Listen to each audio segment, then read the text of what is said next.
আসসালামু আলাইকুম।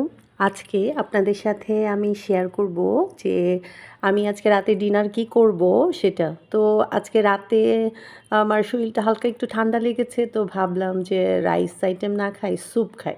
তো চিকেন স্যুপ উইথ ভেজিটেবল কীভাবে বানাচ্ছি একটু দেখেন। প্রথমে এখানে আমি দেখলেন কড়াই বসিয়ে দিয়েছি, তারপরে একটু রসুন আর একটু পেঁয়াজ কাঁচামরিচ নিয়ে নিয়েছি। তার মধ্যে কিছু চিকেন আমি ছোট ছোট করে রেখে দিয়েছিলাম। তো ওই চিকেনগুলো ওর মধ্যে দিয়ে দিচ্ছি। তো চিকেনগুলো একটু হালকা ভেজে নিব। চিকেনের যে কাঁচা কাঁচা গন্ধটা থাকে ওটা চলে যাবে। এর মধ্যে আমি একটু আদা বাটা দিব, একটু জিরা বাটা দিব, একটু রসুন বাটা দিব। দিয়ে কিন্তু স্যুপের মধ্যে পেঁয়াজ দিব না। এই যে আমি বিভিন্ন টাইপের সবজি, গাজর আপনাদের পছন্দ মতো স্যুপে সবজি দিতে পারেন।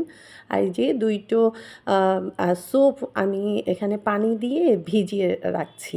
স্যুপগুলো নরমাল পানিতেই ২ টো স্যুপ আমি প্যাকেট নিয়েছি। একটু বেশি করে করব, সেইজন্য আমি ২ প্যাকেট নিয়েছি। নিয়ে পানি দিয়ে নরমাল একটু ভিজিয়ে রেখে দিব কিছুক্ষণ। তো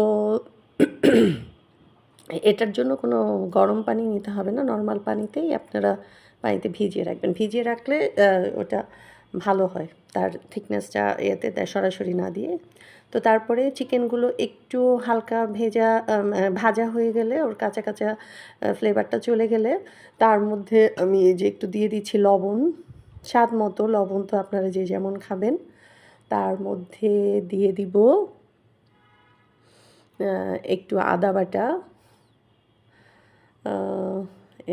এই যে একটু আদা বাটা দিচ্ছি, তার মধ্যে দিব একটু রসুন বাটা, তারপরে জিরা বাটা। আসলে গরমের দিনে এই স্যুপটা খেতে অনেক ভালো লাগবে। যাদের একটু ঠান্ডা ঠান্ডা, এখন আজকে থেকেই মনে হচ্ছে ঠান্ডা পড়ে গেছে, তো যাদের ঠান্ডা ঠান্ডা স্যুপটা খেতে যেমন টেস্টি লাগবে, তেমন রাতের বেলা ডিনারের জন্য খুবই ভালো আইটেম। যেহেতু অনেক রকমের ভেজিটেবল থাকবে, প্লাস চিকেন থাকবে, তার মধ্যে এখানে ডিমও দিব।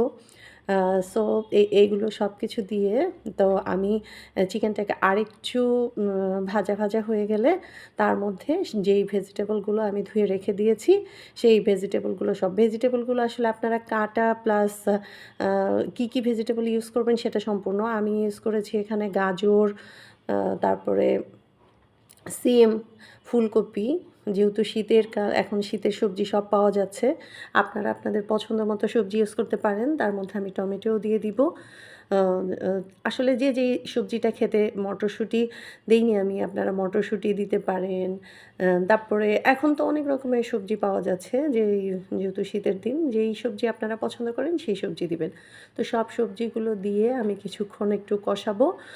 কষানো হয়ে গেলে এই যে টমেটোও আমি দিয়ে দিয়েছি। কষানো হয়ে গেলে ওই যে স্যুপগুলোকে আমি ভিজিয়ে রেখে দিয়েছিলাম পানি দিয়ে, ওই সম্পূর্ণ পানিটা এর মধ্যে দিয়ে দিব। এখানে আরেকটা পাত্রে আমি ডিমটাকে ফেটে রেখে দিচ্ছি। ডিমটা ফেটে নিয়ে তার মধ্যে আমি একটু লবণ নিব। তার মধ্যে লবণ দিয়ে তার মধ্যে একটু সয়া সস এবং একটু গোলমরিচের গুঁড়ো ডিমের মধ্যে দিয়ে দিব। এই ডিমটাও যখন স্যুপ প্রায় হয়ে আসবে তখন দিয়ে দিব, তাহলে উপরে যে এর ছাকা ছাকা দানাটা দেখতে ভালো লাগে। তো তারপরে আমি এই যে পানি দিয়ে যে স্যুপটা ভিজিয়ে রেখেছিলাম, সেই স্যুপটা এর মধ্যে দিয়ে দিচ্ছি। তো দেওয়ার পরে তখন যতক্ষণ না সবজিগুলো সিদ্ধ হবে এবং পানিগুলো একটা থিকনেস চলে আসবে, তার পর্যন্ত অপেক্ষা করার পর এই যে ডিমটা যেটা ফেটিয়ে রেখেছিলাম, যখন ওটা বলক আসবে তার উপর দিয়ে ডিমটা ছিটিয়ে দেব। তখন ডিমটা একটা স্যুপের যে একটা ছড়া ছড়া থাকে যে দোকানে, সেরকম একটা ছড়ানো ছড়ানো এরকম হবে।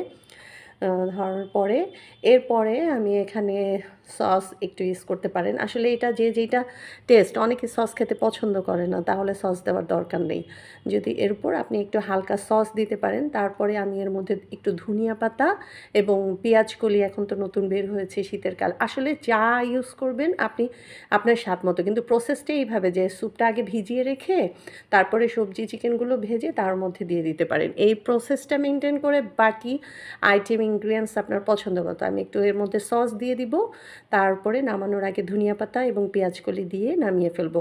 আসলে গরম গরম এই স্যুপটা খেতে যেমন অসম লাগবে তেমন আমাদের পুষ্টিকর, স্বাস্থ্যসম্মত, যেহেতু অনেক বেশি অয়েল ইউজ করা হয়নি, সব দিকে সবার জন্য, যারা বয়স্ক থেকে শুরু করে যারা ছোট বড় সবার জন্য খুবই হেলদি। তো আশা করি সবাই বাসায় বানাবেন এটা এবং খেয়ে দেখবেন আর আমাকে কমেন্টস করবেন কেমন হয়েছে। তো সবাই ভালো থাকবেন, দোয়া করবেন আমার জন্য, আর এই স্যুপটা বাসায় বানিয়ে বানিয়ে খাবেন। ঠিক আছে, তাহলে আজকে এই পর্যন্তই। ভালো থাকবেন। অন্য কোনো রান্না নিয়ে আবার দেখা হবে। আল্লাহ হাফেজ।